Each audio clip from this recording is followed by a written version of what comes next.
Arjun. I'm a rising sophomore at Saratoga High School, and this is my final milestone. For this milestone, what I'm doing is I put everything together to make the hand gesture controlled RC car that I have here. And to show you how it works, so I have different commands that do different actions, like, here, let me, like the claw will open and close with my pinky and my third finger, and it'll move backwards if my middle fingers do that, it'll move forwards if these two fingers do this, it'll turn left and it'll turn right. And to explain how it works, I need to split it into two parts, the glove and the car. And so on the glove I have 4 flex sensors that each do different actions based on which ones are bended at which time. So like as I showed you, if my pinky is bended only, the claw will open. If my middle finger is bended only, the claw will close. If my middle and my fourth finger are bent, then it'll move backwards. If my second and my pinky, it'll move forwards. If my second and my middle finger are bent, it'll turn left, and if the other two are bent, it'll turn right. And so the glove, so I've coded this so that all those connections will be read into the NRF module that I have here, which wirelessly connects to the other NRF module that I have on my chassis, which receives the connections.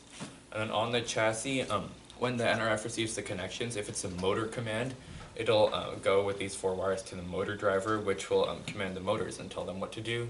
And the same with the servos, except it's on a breadboard, and I have a voltage regulator that takes the power from the battery and regulates it to make sure that the servo doesn't overheat or burn up. And so that leads into a couple of struggles and things I learned I had while doing this, and one of them was especially actually don't burn your servo, because before I didn't have a voltage regulator, every time I used to plug in the battery, the servo would heat up to the point where it would almost just like burn up, and I actually have 2 servos that already did that. And eventually I realized that I needed a voltage regulator like the one I have here to take the 6 volts coming from the battery and turn that into 5 volts, so not to let the servo burn up. And another thing I learned actually was just that I had to check my PCB connections a lot more than I wanted to, because I had a PCB and I'd soldered everything on and it was working fine, but after changing some stuff, I didn't realize that I'd burnt it, and I kept using it and it wouldn't work and I couldn't figure out what was wrong, and then eventually I switched back to breadboard like I have here to have a more accurate and easily fixable connection like the one I have now.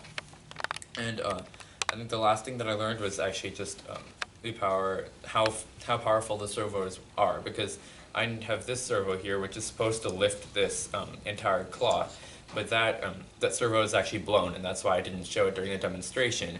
And the reason that it's blown is actually because I didn't have the voltage capacitor, but another problem I had with that before it blew was that it wasn't powerful enough to lift the entire thing up and down. And so what I had to do is just screw it in as tight as I possibly could to make it so that the servo would either get stuck or it'd have to lift it, regardless of how powerful the servo was. Thanks for listening.